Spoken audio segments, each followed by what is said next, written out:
The story of the Palm Wine Drinkard in the Yoruba setting, Nigeria. The tale begins with a man who calls himself the Palm Wine Drinkard, devoted to the endless drinking of palm wine. Before we begin this journey, I ask for your support. Please like, share, comment, and follow, so the story may reach many ears. The tale begins with a man, bold and strange, who named himself the Palm Wine Drinkard. From dawn to dusk, his joy was the god, his life a river flowing with palm wine. He drank not a cup, nor a calabash alone, but oceans of sweetness, day after day. The trees bent for him, the tapster climbed. And every drop was his delight, his song. To him, the world was measured in gourds, in frothing vessels and dripping streams. His body grew heavy with the weight of drink, yet his heart was light, lost in endless thirst.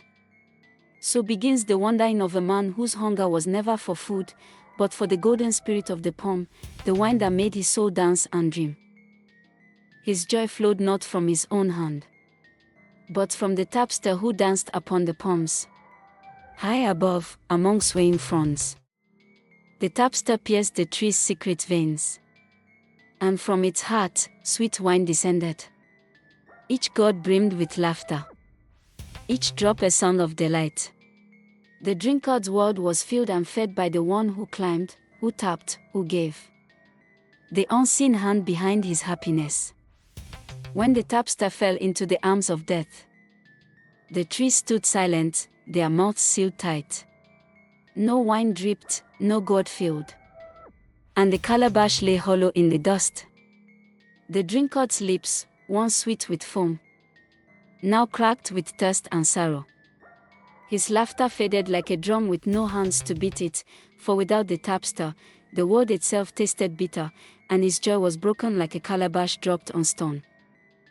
Refusing to live without his wine, the drinkard's heart grew restless, his tongue parched not only with thirst but with longing for what was lost. He said to himself, "If my tapster has gone to the land of the dead, then my path, too, must follow him there." So he gathered his courage like a calabash, stepped beyond the gate of men, and set his feet on the shadowed road, where the earth thins and spirits wander. Thus began his journey, not for riches, nor for glory, but for the taste of palm wine, a thirst strong enough to carry him into the realm of the ancestors.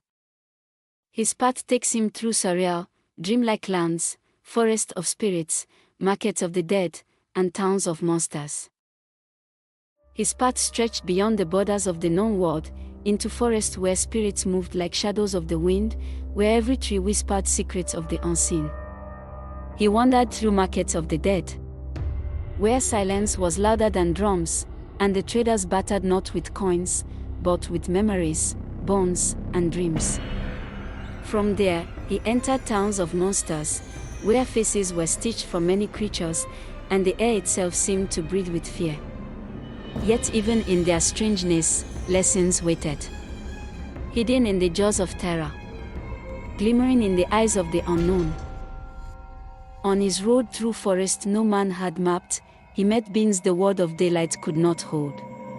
There came the complete gentleman, handsome and whole, yet every part of him was borrowed, an eye from one man, an arm from another, a patchwork beauty stitched by deceit.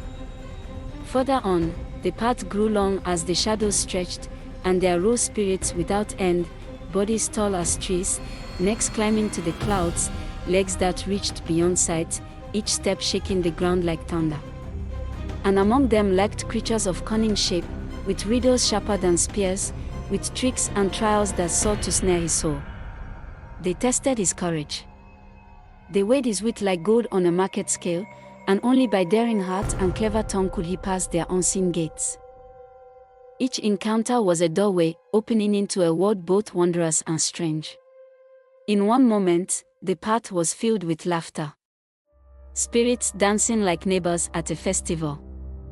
In the next, shadows stretched long and monstrous, their eyes glowing with secrets untold. The ordinary mingled with the impossible, a market where the dead haggled like living traders, a gentleman stitched together from borrowed flesh. A town where time itself walked on two legs. Every step was both marvel and terror. a reminder that the world is not one world, but many, layered and breathing together. The everyday hand in hand with the supernatural, teaching that fear and wonder are twins in the journey of the drinkard's tale. Along the way, he is tested by greed, temptation, and fear. Along the winding paths of spirits and shadows, he met trials that weighed his soul. Greed beckoned with golden hands, temptation whispered with sweet voices, and fear stood tall with teeth like knives. Each step was not only upon the earth, but upon the scales of his own heart. Would he clutch too tightly what was not his? Would he yield to desires that burned like fire? Would he tremble and flee when the night grew fierce? The road was long, but each test was a mirror, showing him not the spirits alone, but the measure of the man he was becoming. Nor in stubborn pride or endless desire.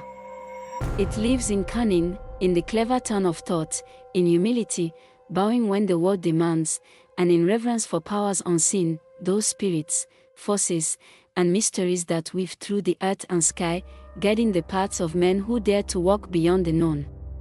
Each step becomes a lesson, each encounter a mirror of the self, and the drinkard finds that life is kept not in grasping, but in understanding, not in dominion, but in respect. Though his journey began from thirst, it becomes a pilgrimage of growth, revealing that true life is not in endless indulgence but in balance, wisdom, and resilience. Though his journey began with thirst, a simple longing for the sweet drip of palm wine, it grew into a pilgrimage through worlds unseen, through forests of spirits and markets of the dead. Step by step, he learned the language of shadows, the ways of creatures both strange and wise, and slowly he discovered that life's true flavor is not in endless indulgence, but in the careful balance of desire and restraint, in the quiet wisdom earned from trials, and in the resilience that carries the heart through the unknown. Moral lesson: the Palm Wine Drinkard story teaches that life is a journey through trials, where every step tests the heart. Pleasure fades, but the wisdom gained from facing the magical and the moral alike endures forever.